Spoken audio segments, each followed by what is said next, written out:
കർണാടകയിലെ ഹൊയ്സാലേശ്വര ടെമ്പിൾ. അത്ഭുതമായ കാഴ്ചകൾ, അതിസങ്കീർണമായ കൊത്തുപണി, മനുഷ്യാധ്വാനത്തിൻ്റെ അത്ഭുത കാഴ്ചകൾ, കല്ലിൽ തീർത്ത മഹാ അത്ഭുതം. ഹൊയ്സാല സാമ്രാജ്യം. ചെന്നകേശവ ക്ഷേത്രം, സോമനാഥപുരിയിലെ കേശവക്ഷേത്രം, ഹലേബിഡുവിലെ ഹൊയ്സാലേശ്വര ക്ഷേത്രം. യുനെസ്കോ ഈ 3 ക്ഷേത്രങ്ങൾക്കും 2023 ലോക പൈതൃക പദവി ലഭിച്ചിട്ടുണ്ട്. അത്ഭുതമില്ല, അത്രയാണ് ഇവിടെ നമുക്ക് കാണാൻ, അറിയുന്നതോ വളരെ കുറച്ച് മാത്രം, മനസ്സിലാക്കുന്നതോ വളരെ കുറച്ച് മാത്രം. ഹൊയ്സാല സാമ്രാജ്യം ഇന്ന് ഓർമ്മിക്കപ്പെടുന്നത് വാസ്തുവിദ്യയുടെ പേരിലാണ്. ആ ക്ഷേത്രത്തിൽ ചെല്ലുന്ന ഓരോരുത്തരും ഹൊയ്സാല രാജാക്കന്മാരെ ഒന്ന് മനസ്സുകൊണ്ട് വണങ്ങും. ക്ഷേത്രം സ്ഥിതി ചെയ്യുന്നത് അസൻ നഗരത്തിൽ നിന്ന് 30 കിലോമീറ്റർ, ബാംഗ്ലൂരിൽ നിന്ന് 210 കിലോമീറ്റർ. മനുഷ്യനിർമ്മിതമായ വലിയൊരു തടാകത്തിൻ്റെ തീരത്താണ് ക്ഷേത്രം നിർമ്മിച്ചിരിക്കുന്നത്. 4 കവാടങ്ങളുണ്ട്. തെക്കേ കവാടത്തിൽ കൂടിയാണ് നമ്മൾ ക്ഷേത്രത്തിൻ്റെ ഉള്ളിലേക്ക് കടക്കുന്നത്. മുമ്പിൽ 2 ദ്വാരപാലകരുണ്ട്. വിഷ്ണുവർദ്ധൻ ഹൊയ്സാല സാമ്രാജ്യത്തിലെ ഒരു രാജാവ്. ജ്യേഷ്ഠനായ വീരബലാലയുടെ മരണശേഷം അദ്ദേഹം ഹൊയ്സാല സിംഹാസനത്തിൽ കയറി. രാജ്ഞി ശാന്തള. ജൈനമതത്തിൽ നിന്ന് ഹിന്ദുമതത്തിലേക്കുള്ള പരിവർത്തനത്തിൻ്റെ കാലഘട്ടമായിരുന്നു. വിഷ്ണുവർദ്ധൻ ഒരു മഹാനായ സൈനികനും അഭിലാഷമുള്ള ഒരു രാജാവുമായിരുന്നു. വിഷ്ണുവർദ്ധൻ ഒരു മികച്ച നിർമ്മാതാവായിരുന്നു. നമുക്ക് ഈ ക്ഷേത്രം കാണുമ്പോൾ വിഷ്ണുവർദ്ധനെ ഓരോ നിമിഷവും മനസ്സുകൊണ്ട് ഒന്ന് വണങ്ങേണ്ടി വരും. ഇത് ക്ഷേത്രത്തിൻ്റെ കവാടം. ഇതിലൂടെയാണ് നമ്മൾ ഉള്ളിലേക്ക് കടക്കുന്നത്. കർണാടകയുടെ ചരിത്രത്തിലെ ഏറ്റവും മികച്ച കാലഘട്ടങ്ങളിലൊന്നാണ് ഹൊയ്സാല കാലഘട്ടം. അത് നമുക്ക് ഈ ക്ഷേത്രങ്ങൾ കണ്ടാൽ മനസ്സിലാവും. വിജയനഗര സാമ്രാജ്യത്തിന് തൊട്ട് പിന്നാലെയാണ് വിഷ്ണുവർദ്ധന, വീരബലാല രണ്ടാമൻ, വീരബലാല മൂന്നാമൻ എന്നിവരായിരുന്നു പ്രശസ്തരായ ഹൊയ്സാല രാജാക്കന്മാർ. ഹൊയ്സാല രാജാക്കന്മാരുടെ പ്രധാന ഭാഷ കന്നഡ. ശിവ ടെമ്പിളാണ്. ക്ഷേത്രത്തിൽ നിറയെ തൂണുകളാണ്, മനോഹരമായ തൂണുകൾ. ഓരോ തൂണുകളും വ്യത്യസ്തമാണ്. മുമ്പിൽ 2 ദ്വാരപാലകരാണ്. 190 കൊല്ലം വേണ്ടി വന്നു ഇത് കംപ്ലീറ്റ് ചെയ്യാമെന്നാണ് പറയുന്നത്. 2 ടെമ്പിളും കൂടി ആയതുകൊണ്ട് അത് കുറച്ചും കൂടി സമയമെടുത്തു. ചെന്നകേശവ ക്ഷേത്രത്തെക്കാട്ടും കൂടുതൽ സമയമെടുത്തു ഇത് കംപ്ലീറ്റ് ചെയ്യാൻ. 108 തൂണുകളുണ്ടെന്നാണ് പറയുന്നത് ഇവിടെ. ഓരോ തൂണുകളും വ്യത്യസ്തമാണ്. ഓരോ തൂണിനും 5 പീസസാണ്. അതും പഞ്ചശിലാ സ്ഥാപനം പോലെയാണെന്നാണ് പറയുന്നത്. പിന്നെ ഇവിടെ എവിടെ നോക്കിയാലും ആനകളെ കാണാം കേട്ടോ. അപ്പോൾ ആനകളാണ് അത്ര ഇവിടേക്ക് കല്ല് കൊണ്ടുവന്നത്. അതിൻ്റെ നന്ദിയാണ് ആനകളുടെ ഇത്രയും രൂപങ്ങൾ ഉണ്ടായിരിക്കുന്നത്. 1248 ആനകളുണ്ട്. എന്ത് മിനുസറിയോ, ഓരോ ഭാഗവും നമ്മൾ ഒന്ന് തൊട്ട് പോകട്ടോ, അത്രയും മനോഹരമാണ്. ഓരോന്നും കാണാൻ നമുക്ക് അത്ര സമയം എടുത്തിട്ട് വേണം കാണാൻ. എന്താ പറയുക, ഒരു 2 മണിക്കൂർ നമുക്ക് ചുറ്റി കറങ്ങാനുണ്ട് ക്ഷേത്രം. വളരെ നല്ലൊരു കാഴ്ചയാണ്. കാണാൻ സാധിക്കുന്നവരൊക്കെ ഇവിടെ വന്നൊന്ന് കാണാം. അതായത് നമ്മുടെ എത്രയോ കാലഘട്ടം മുമ്പ്, എത്രയോ നൂറ്റാണ്ട് മുമ്പ് നമ്മൾ മനുഷ്യർക്ക് അന്നവിടെ ക്രെയിൻ സർവീസ് ഇല്ല, ഒന്നുമില്ല. അത് ആർക്കും ഒരു അത്ഭുതമാണ്. അത് എങ്ങനെയാണ് പണിതത്, എങ്ങനെയാണ് ഇത്രയും കൊത്തുപണികൾ ചെയ്യാൻ സാധിക്കുന്നത് മനുഷ്യന്മാർക്ക്? അങ്ങനെയുള്ള പല ചോദ്യങ്ങളും നമ്മുടെ മനസ്സിലോട്ട് ഇങ്ങനെ വരും. അതിനൊക്കെ ഒന്നും ഉത്തരം നമുക്ക് ലഭിക്കുന്നില്ല. അപ്പം അത്രയും നമ്മൾക്ക് ഓരോ മനുഷ്യരുടെ അധ്വാനത്തിൻ്റെ എന്താ പറയുക, അത്ഭുതകരമായൊരു കാഴ്ച തന്നെയാണ് കേട്ടോ. നമ്മൾ ആ കാലഘട്ടം ആലോചിച്ച് പോകും. ആ രാജാക്കന്മാരെ, ഇതൊക്കെ നടത്തുന്ന രാജാക്കന്മാരുണ്ടാവുമല്ലോ, അവരെക്കുറിച്ച് ആലോചിച്ച് പോകും. അവരുടെ സാമ്പത്തികമായ അവസ്ഥയെക്കുറിച്ച് ആലോചിച്ച് പോകും. ആനകളെ കൊണ്ടാണ്, എത്ര ആനകളെ കൊണ്ടായിരിക്കാം ഇതിവിടെ കൊണ്ടുവന്നിട്ടുണ്ടാവുക, എങ്ങനെയായിരിക്കാം ഇതെല്ലാം ചെയ്തിട്ടുണ്ടാവുക, എല്ലാം നമ്മളിങ്ങനെ നടക്കുമ്പോൾ ആലോചിച്ചു കൊണ്ടിരിക്കും. ഓരോ ഭാഗവും അത്രയും മനോഹരമാണ്, വർണ്ണനാതീതമാണ്. ഇതിൽ കൂടിയാണ് അത്ര രാജാക്കന്മാർ വരുന്ന കവാടം. രാജാക്കന്മാരുടെ കവാടമാണത്രേ ഇത്. എത്ര മനോഹരമാണല്ലേ. ഈ ക്ഷേത്രത്തിൻ്റെ ഉള്ളിൽ നിന്ന് 2 കവാടമുണ്ട് കിഴക്ക് ഭാഗത്തേക്ക്. ആ രണ്ട് ഭാഗത്തും നന്ദി വിഗ്രഹമാണ് കേട്ടോ, വലിയ നന്ദി വിഗ്രഹം. 6-ാമത്തെയും 7-ാമത്തെയും വലിയ നന്ദി വിഗ്രഹമാണ് അത്രേ. കണ്ടോ, ഇവിടുന്ന് നോക്കിയാൽ ആ നന്ദി വിഗ്രഹം നമുക്ക് കാണാൻ സാധിക്കും. ഈ വാതിൽ കൂടെ, ഈ എൻട്രൻസിൽ കൂടെ ഇറങ്ങിക്കഴിഞ്ഞാൽ അത് കഴിഞ്ഞ് വേറൊരു എൻട്രൻസ് കൂടിയുണ്ട്. ആ എൻട്രൻസിൻ്റെ ഫ്രണ്ടിലും ഒരു നന്ദി വിഗ്രഹമുണ്ട്. ഒന്ന് 6ഉം 7th സ്ഥാനമാണത്രേ. നല്ല തണുപ്പാണ് കേട്ടോ ഇവിടെ, നല്ല തണുപ്പാണ്. കല്ലുകളാണല്ലോ, മനോഹരമായ കല്ലുകൾ.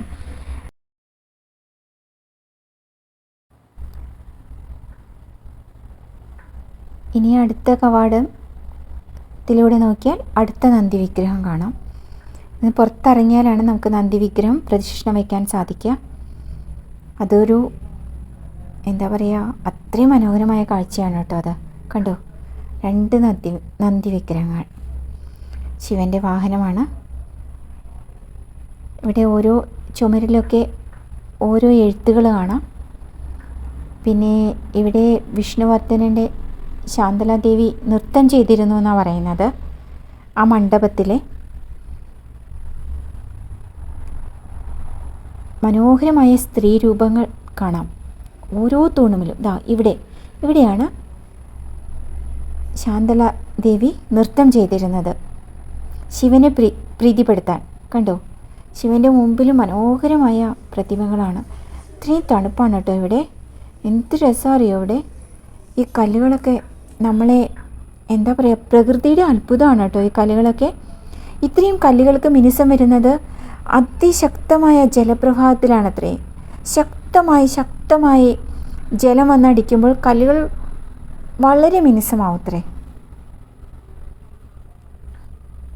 ടംകർ എന്ന ഡിസ്ട്രിക്റ്റിൽ നിന്നാണത്രേ കല്ലുകളൊക്കെ ആനകൾ കൊണ്ടുവന്നത്. ഓരോ ഭാഗവും അതിസങ്കീർണമാണ്. പ്രവചനാതീതമാണെന്ന് പറയില്ലേ നമുക്ക്, അതാണ്. ഇത്രമാത്രം എങ്ങനെയാണ് സാധിക്കുന്നതെന്ന് നമ്മൾ ചിന്തിച്ചു പോവും. എങ്ങനെ ഇതൊക്കെ സാധിക്കുന്നത്, എങ്ങനെ ഇത്രമാത്രം കൊത്തുപണികൾ ചെയ്യാൻ സാധിക്കുന്നത്. 2 പ്രാവശ്യം ആക്രമണം ഉണ്ടായി. കുറേ കണ്ടു, ആനകളാണ് കേട്ടോ.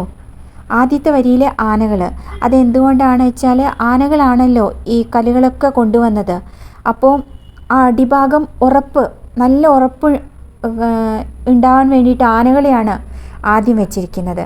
പിന്നെ ഇങ്ങനെ ഒക്കെ നക്ഷത്രത്തിൻ്റെ ആകൃതിയിലാണ് ക്ഷേത്രം പണിത് ഇരിക്കുന്നത്. ഇവിടെ ഇത്രയും 196 തിരിവുകളുണ്ടെന്നാണ് പറയുന്നത്, പാർട്സുകളുണ്ടെന്ന്. ഒന്നും പറയാൻ സാധിക്കില്ല, അത്രമാത്രമാണ് അത്. കണ്ടോ, ഓരോന്നും കുറേ ശിവപ്രതിമകളുണ്ട്, പാർവതിയുടെ കുറേ ചിത്രങ്ങളുണ്ട്. ഹൊയ്സാല കുടുംബത്തിൻ്റെ ദേവതയാണത്രേ നരസിംഹാവതാരം. അതിവിടെ നമ്മൾക്ക് ചുറ്റും നടന്നു പോകുമ്പോൾ കുറേ പ്രാവശ്യം കാണാം. ഒരു 14 പ്രാവശ്യം റിപ്പീറ്റ് ചെയ്യുന്നുണ്ട് അത്രേ. അവരുടെ ദേവതയെ അവരെ പ്രധാനമായിട്ട് ചുമർ ചിത്രത്തിൽ കൊടുത്തിട്ടുണ്ട്. ഓരോ ഭാഗവും കാണേണ്ടത് തന്നെയാണ്. കാണാൻ സാധിക്കുന്നവർ ഇവിടെ വന്ന് കാണുക. ഇതൊക്കെ നമുക്ക് അത്ഭുതകരമായ കാഴ്ചയാണ്.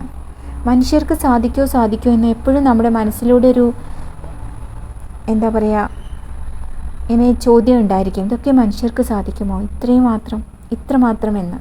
പക്ഷേ മനുഷ്യർക്ക് സാധിച്ചു അല്ലേ.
Shiva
മൂന്ന് ഹൊയ്സാല ക്ഷേത്രങ്ങളും ആർക്കിയോളജിക്കൽ സർവേ ഓഫ് ഇന്ത്യയുടെ സംരക്ഷിത സ്മാരകങ്ങളാണ്. ഹൊയ്സാല ക്ഷേത്രങ്ങൾ യുനെസ്കോയുടെ ലോക പൈതൃക പട്ടികയിൽ ഉൾപ്പെടുത്തുന്നത് കർണാടകയിലെ വിനോദസഞ്ചാരത്തിന് വലിയ മാറ്റമാണ് ഉണ്ടാക്കുക.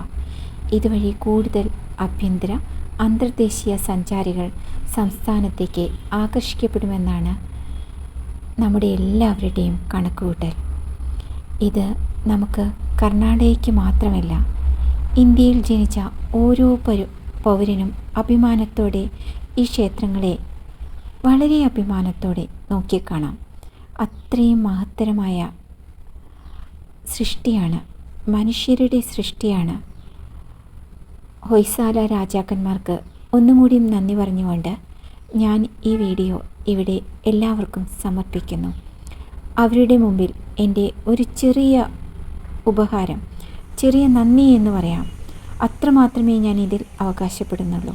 എല്ലാവർക്കും ഒരിക്കൽ കൂടി നന്ദി പറഞ്ഞുകൊണ്ട് നല്ലൊരു ദിനം ആശംസിച്ചുകൊണ്ട് ഇനിയും മഹത്തരമായ പാരമ്പര്യങ്ങൾ കാണിക്കാൻ സാധിക്കണമെന്ന് പ്രാർത്ഥിച്ചുകൊണ്ട് ഞാൻ ഈ വീഡിയോ ഇവിടെ സമർപ്പിക്കുന്നു.